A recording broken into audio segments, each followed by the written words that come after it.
Bro, what are you doing? Get back. What are you doing, dude? Huh? Get up here in front of the car right now. This is a citizen's audit. Do what I said. Hi everyone, Donut here. I think it's safe to say that most of us, myself included, can't resist a good story about a man who has mastered the ways of the Far East. A man who is a student of both the blade and the fist. I want to be ninja. And today we have a story about just that, with a man out of Salt Lake who turns a traffic stop into his own personal dojo. It's one of the strangest encounters that I've ever seen, and that's saying something for me, boys and girls. Just a reminder, if you want to watch this shooting breakdown uncensored, head on over to pepperbox.tv. But first, let's talk about the sponsor of this video. Our sponsor for this video is Manscaped. With spring right around the corner, you might be thinking about doing a little spring cleaning. And no, I'm not talking about taking down your Christmas tree. No, I didn't just take down my Christmas tree. I did. I'm talking about spring cleaning for your beard and balls. That's where Manscaped's Beard and Balls Bundle comes in. The Beard and Balls Bundle, meaning the Beard Hedger, and the Lawnmower 5.0 Ultra Beard Balls. The Beard Hedger has 20 adjustable length settings. All you have to do is turn this little wheel right here. The Lawnmower 5.0 Ultra has a dual blade system with interchangeable foil and trimmer blades. It keeps things smooth and fresh in those sensitive areas. I'm talking about your balls. Manscaped wants me to demonstrate and show products, so let's head downstairs. You guys can watch me shave my balls. Just kidding, that's on a different website. But it does have skin-safe technology. Don't want to get that winter bush everywhere? Guess what? You can use it in the shower because it has waterproof design. The Beard Hedger has 60 minutes of runtime on a full charge. The Lawnmower 5.0 Ultra has 75 minutes. So if you have really big balls that's gonna take a minute to trim, this is for you. It's got a light for precision grooming. It's got a travel lock so that it doesn't vibrate in your suitcase, and TSA starts asking you all sorts of questions about what's vibrating in your suitcase. Not to mention a 30-day money-back guarantee. You can try the Beard and Ball Bundle on your beard and balls completely risk-free. If you want to take extra special care of your wobbly bits, head on over to manscaped.com and use the code DONUT. If you use the code DONUT, you get 20% off plus free international shipping. Pamper your beard and balls today. Manscaped.com, use the code DONUT. Before we get into today's breakdown out of Salt Lake, I want to talk about something a bit, different. Paulsboro, New Jersey, January 4th, 2025, 10:07 a.m. Picture this. You're a cop on a traffic stop, and suddenly you're dealing with someone who is losing their mind and claiming to be your boss, which isn't unheard of. I've had people tell me before, well, I pay taxes. I'm your boss. Nah, it don't work like that. You're actually pulling over an elected official. Right? You're not pulling over a random. You're pulling over your boss. I am literally your boss. Like. Sounds like a joke, right? Well, welcome to New Jersey politics. Meet Paulsboro City Councilman Theodore Holloway, a guy who is faced with the horror of being pulled over, decided this is the perfect time to flex his status and throw a tantrum. The reason? He ran a stop sign, or as he likes to call it, an alleged stop sign violation. You can't be serious. Oh man, what's going on? Why you acting this way? You can't be serious. And what did you pull me for? Why you acting that? I want to know, what exactly are you getting behind me Stop for? sign. You didn't stop at a stop sign. I did stop as much as I can stop. You didn't stop at all. You rolled through that joint. Are you serious, cuz? I am serious. I'm not really sure what that means. He said, I did stop as much as I could stop, with some mystical force preventing him from not breaking one of the easiest laws to obey. Don't even say it. And then it really heats up with old Theodore when he threatens to call the chief of police. How dare a cop pull him over for running a stop sign and breaking the law? Hello, I'm an idiot. That's like calling your crush to tell her you shit your pants. Let's continue, because it gets much worse. I'm glad we all hate ourselves enough to watch this shit. Don't think I ain't gonna talk to Gary about this. What's that got to do with anything? It's got a lot to do with it. But I'm going home. You know me. I got you. Like I'm running around here with my gun toting, weed smoking. Son, I'm the one that hired you. I'm bringing you on. Are you crazy? Yes. Absolutely. On your camera. I put you on. Then he claims he got that officer his job twice. Absolutely. On your camera. I put you on. I feel like I shouldn't even have to say this, but Theodore is completely wrong. He has nothing to do with the hiring of officers. But he seems pretty damn convinced. So convinced, he spends a good amount of time on this traffic stop just cursing the officer out. Jesus Christmas. Oh, made my whole it's my Why you acting like this, man? The councilman plays the power move of wasting the officer's time by looking for his registration. The officer runs the information, and guess what? It's expired. Registration expired since July of last year. But this isn't just a normal person that the officer pulled over. It's fine for him to run stop signs and have expired registration. You are a god among insects. While the officer is running the councilman's information, a supervisor of the officer arrives to help the traffic stop. Meanwhile, Theodore actually calls the police chief demanding that they let him go. What's going on with you, man? I'm talking to the chief right now. This guy is crazy. What's going on? You know who I am, right? What's that? You do not know who I am either? I do, sir. Oh, all right. I do, So, exactly. Anyway, chief, please talk with them. Tell them that when you get behind elected officials, tell them, oh, my bad. Hey, you should stop at the stop sign. See you go about your business. Not here, dude. I need your license, registration, insurance. Why you treat me like I'm some mother? I'm pretty sure using your authority to try to get the chief of police to let you off of a traffic stop where you did something illegal is illegal. I could send you to jail. But the police chief, in a very polite and cordial manner, tells Theodore basically to f*** off. He tells Theodore that his officers are going to treat him just like they would treat anyone else. Those who want respect, give respect.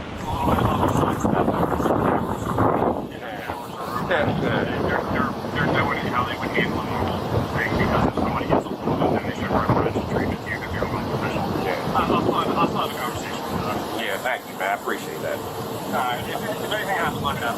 Yeah, I will. See. All right, man. Okay, man.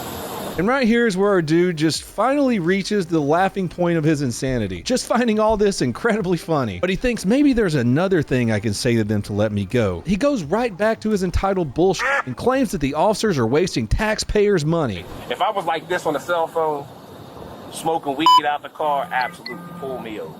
Absolutely pull me over, take me out the car, and get me. But bruh, stop. If anything, you say, Councilman Holloway, just stop at the stop signs. See ya. Go about your business. Now you're wasting your time. You're wasting the taxpayer money that I pay you guys to do. For what? What you get? Nothing.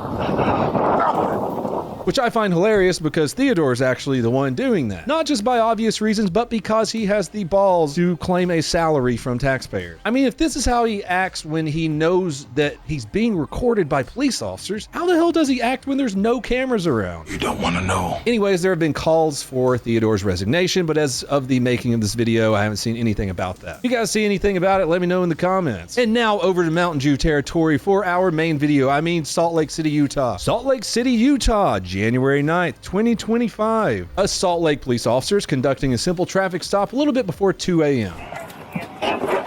Hey, sir. What are you doing?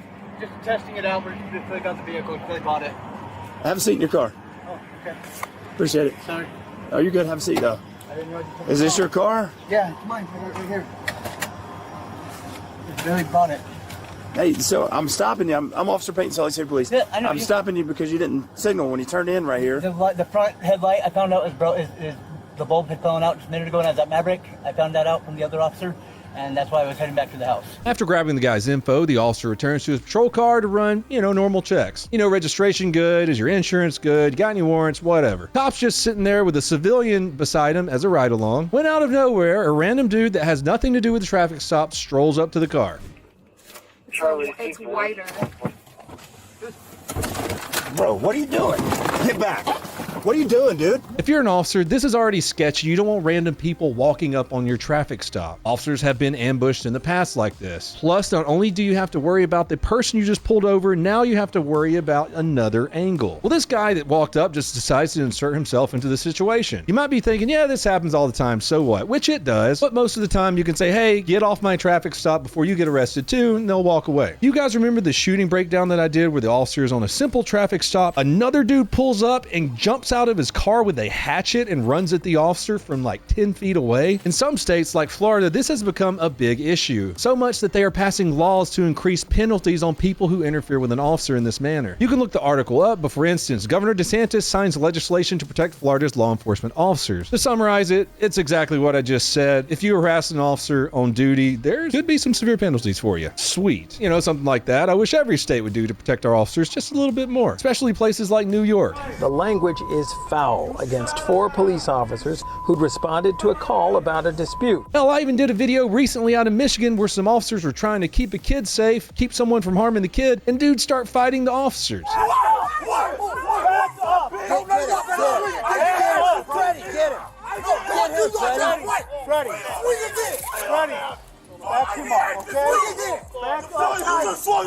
The fact that we all see this so much is proof that these people just need to go to jail immediately. Goodbye. Anyway, back to the story. Random dude walks up and knocks on the officer's door, so the officer gets out to see what's going on. What's going on is, it's violence. Get back. What are you doing, dude? Huh? Get up here in front of the car right now. This is a citizen's audit. Do what I said. Want to die tonight?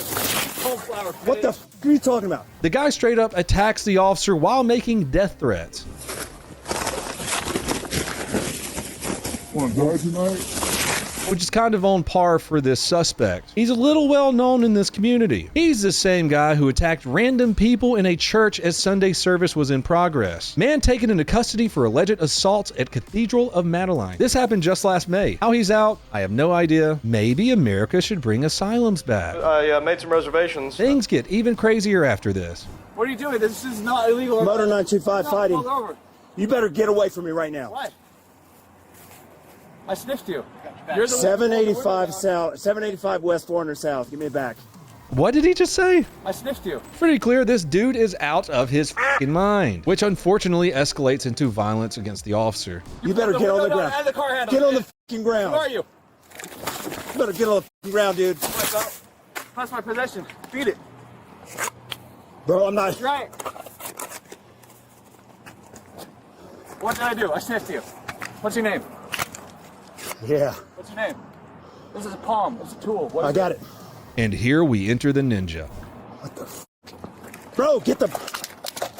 Drop it now! So with this fighting stance, it's pretty clear that this suspect is gearing up for some violence. The officer responds by pulling out his baton, but that doesn't last long because the guy pulls out a knife. I'll be honest with you, the only thing I ever used my baton for was getting spider webs in crack houses or poking a dude that passed out on a bench. But with a knife, you know that a gun comes out. What the fuck? Bro, get the.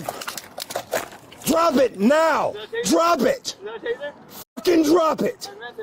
You better drop it. Yeah, put the spring on that. Get on the fucking ground! What? What did I do? Get on the ground! Here you go. That's yours. Get on the ground! Where's the equipment? You don't have authority to tell me to get on the ground. Because the gun came out, instead of going after the officer with his knife, the guy takes off running. The suspect takes off running towards the guy who was on the original traffic stop. That's when the officer hears the worst sound that anyone with a firearm can hear. Can I get a truck, bro? Get in there! Stop! Stop! I don't know if that was a misfire or what, but pointing his gun at the guy and just hearing a click, ooh man, that gives me the chills. Luckily, the guy in the original car that was pulled over locked himself inside so the crazy dude can't get to him. Meanwhile, the officer clears whatever jam or bullet that was in his gun and goes back to handle the guy. Stop! Stop! Shoot me. Look, grounded. What's that thing you're gonna do? Did I pull anything on you? Motor 925, he's got a knife. It's not a knife, you liar. You don't know what it is. Identify it. How big? How many inches? This is where the suspect makes a fatal mistake. He moves on to the civilian female in the police car who's doing the ride-along. That's when this whole incident had to be stopped. Remember, Tennessee versus Garner says you can shoot someone if they pose serious bodily harm or death to anyone of the public or themselves. So even if the guy isn't attacking the police officer, he's got a knife and he's going after the civilian in the police officer's car. That warrants deadly force. You better stop, dude. I know you don't have ammunition on you. Yeah. You better stop, dude. What? Get out. Yeah, you better stop. Motor 925, shots fired.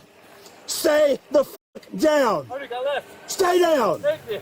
The officer fires 5 shots, hitting the man who goes to the ground. And because this guy is just on another planet, he sits up and asks the officer, how many you got left? The officer immediately calls for an ambu and makes sure that he isn't injured. Turns out the guy did manage to injure the officer with what reports say is a sharp-edged object. Crazy dude was taken to the hospital where he later died, and turns out he will not be terrorizing Salt Lake anymore. The officer's injury was not life-threatening. This just goes to show how a situation can go to shit in no time. That whole thing was wild. A guy with no connection to that traffic stop just decided he chose violence that day. Guys, thank you so much for watching the craziness in this world with me today. You can help support the channel by going over to pepperbox.tv, go over to donutoperator.com, or follow me on every other social media platform. That's all I got for you fine people today, and until next time, have a fantastic day. Whack.